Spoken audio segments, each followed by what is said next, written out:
Hey new parents, welcome back to the Dad Life. I've given you all my thoughts here and here about the different essential things that you need for your babies, especially in the early weeks and months. And today, I'm breaking down the top 10 things you should strongly consider to keep your baby healthy. Now, this isn't meant to stress any of you out, but the reality is that every child will get a fever at some point. It's the body's natural way of combating foreign viruses and bacteria, and it means that the immune system is working hard.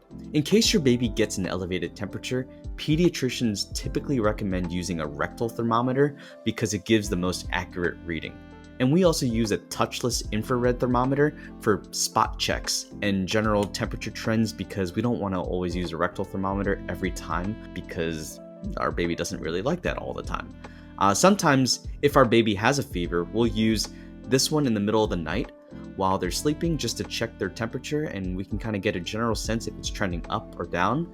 However, if your little one is running a high temperature and you need to get a precise reading for your doctor, the rectal thermometer is the way to go.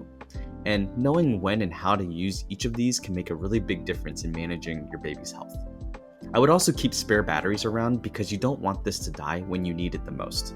There will be times when your baby gets sick and has a stuffy nose, and sometimes you'll hear them struggling to breathe easily or wheezing a bit. And using a snot sucker like this, also known as a nasal aspirator, can help along with nasal drops or sprays.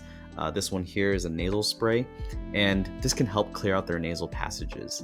And the saline spray or drops thin out the mucus, and it makes it easier to suck it out with the snot sucker, and so it just really improves their breathing ability and also makes them more comfortable. We have the nose-free to snot sucker and saline spray, which has worked really well for us. And this combination is crucial for kind of colds or allergy seasons. And all you have to do is make sure that the snot sucker is clean after every time you use it. And as you can see here, we've tried a whole bunch of different methods of getting snot out. From nasal aspirators, these are battery powered, to the bulb syringe over here, which we got from the hospital, and also this other brand, not sure what brand this is. When you're using the manual sucking products, you can exert a lot more sucking power than the battery operated and the bulb syringe versions. But if you're not comfortable with that and you want to use something a little bit more gentle and controlled, I'd recommend using one of these battery powered aspirators like this. Mom Cozy sent me one of their new combo 2-in-1 aspirators where you can spray the mist into the baby's nose and then suck it out with the same device. And this just kind of adds a little bit of simplicity to the whole process. And I'll be trying this one out soon since our baby has started to get a lot more snot more often. And if you want to try this, you can use the code in the description below to get a nice discount. And let me know how it goes for you in the comments because I'm really interested to hear how other people find this one. So far, the nose-free to snot sucker has worked the best for us, but I'm also excited about trying out this new nasal aspirator by Mom Cozy, and whichever method makes you feel most comfortable, it's really satisfying when you can finally get all that snot out and your baby can start to breathe more easily. So if your baby has trouble breathing, along with clearing out their nose, keeping the air moist can also help. Along with the snot sucker, a humidifier in the room can also help with congestion, and it keeps the air moist, which is really helpful during dry seasons or if your baby has a cold. It can help to maintain the optimal humidity level in your home, which is around 40 to 60%, and this can help alleviate dry skin, prevent nosebleeds, and improve your baby's overall breathing. We have the Levoit humidifier. I think I've said it Levoit before. It sounds better that way. But Levoit, which is a cool mist humidifier, and it has a mobile app where you can get alerts if you need it to be refilled, and you can set it to turn on and off through that mobile app as well. And depending on the size of the room that you have, I would choose one that has a larger water tank to reduce the number of times you need to go refill it and ensure that it runs through the night when you need it. While we're on the topic of air quality, an air purifier can also be a good addition to your space. Having an air purifier near the sleeping area can also help keep the air clean, reducing pollutants and irritants that could affect your baby's health. Now, babies are more susceptible to airborne particles like dust and pollen and even pet dander. We have the Levoit air purifier, and I really like it because it's beautiful on one hand, and it also has a replaceable HEPA filter, which can trap 99.97% of particles that are basically 0.3 microns or larger. And this is particularly beneficial if anyone in the house has allergies or asthma. And we put our purifier in the room where the baby spends most of their time, which is the sleeping area. And we maintain it regularly by replacing filters as recommended by the manufacturer. A side benefit of this is that the low hum that it makes while it's running acts like a white noise machine also. Now, sometimes despite our best efforts, fevers will happen, and it's good to be prepared. In general, it can be helpful to have infant acetaminophen and or ibuprofen on hand just in case your baby has a fever and your doctor recommends it. I know that some parents choose not to use medication like this, and that's okay. That's a personal decision. But if you are okay with it, then having these medications ready can save you a lot of stress, especially if your baby develops a fever in the middle of the night when stores are closed. Again, always follow your pediatrician's dosage recommendations based off of your baby's weight and age. And keep a dosing chart like the one over here as a quick reference for you. I've linked the one that we have in the description below. Most infant medications also come with a medicine syringe like this, or a dosing spoon to ensure accurate dosages are administered. Getting your baby to actually take the medicine can sometimes be a big challenge, and whether it's painkillers or antibiotics, it comes in liquid form, and it's never been super easy for us. And one of the really cool things that we just got was the Medifrida AccuDose Passy. It's a really long name, but I think it's kind of cool. It essentially combines a pacifier and a syringe together so that the medicine can be loaded into the syringe, and then you attach the pacifier on the end, which has a hole in it. And the meds come through when they suck on the pacifier end. And it's pretty awesome, and I'm excited to actually try it out. Now, moving on to another essential item, let's talk about preventing painful scratches. So I don't know about you, but if you've ever been scratched by a baby, then you'll know that baby nail clippers or files are not just for the baby's safety, but also for yours.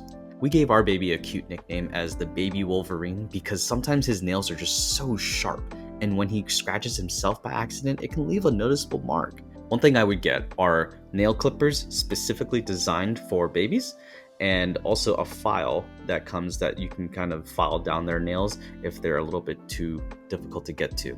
I would trim their nails when they're calm or even asleep to make the process a little bit easier. Just be really careful when you're actually using one of these nail clippers and not to trim too closely to their skin, because if you accidentally nick their skin, bacterial infections can occur, and I'm speaking from personal experience. Dad fail, then you'll have to use like an antibiotic ointment like bacitracin or something like that. So maybe start with the nail file, and if it takes too long or you feel like you're comfortable using this, then go ahead and use the baby nail clippers. Another thing you can do to also prevent them from scratching themselves are gloves that are specifically made for babies, or if you don't have gloves, then use baby socks and put the socks on their hands.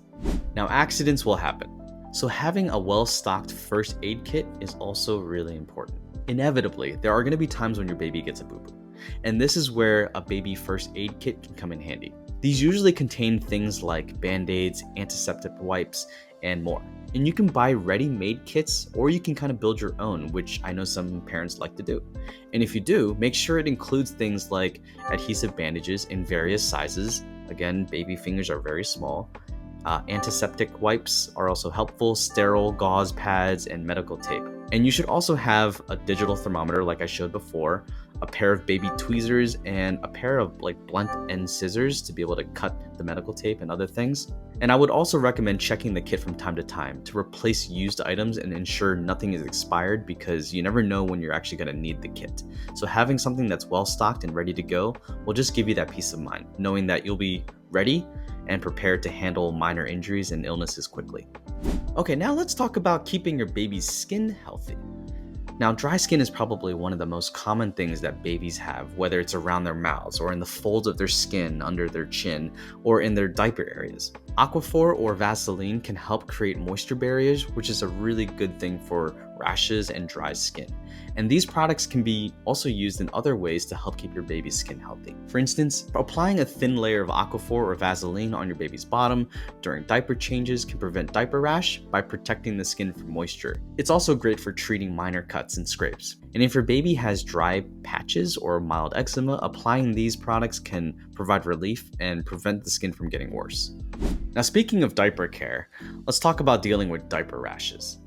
For diaper areas specifically, you can also use diaper rash creams that help heal and prevent diaper rashes from forming. And it's an essential item for keeping your baby comfortable and rash free.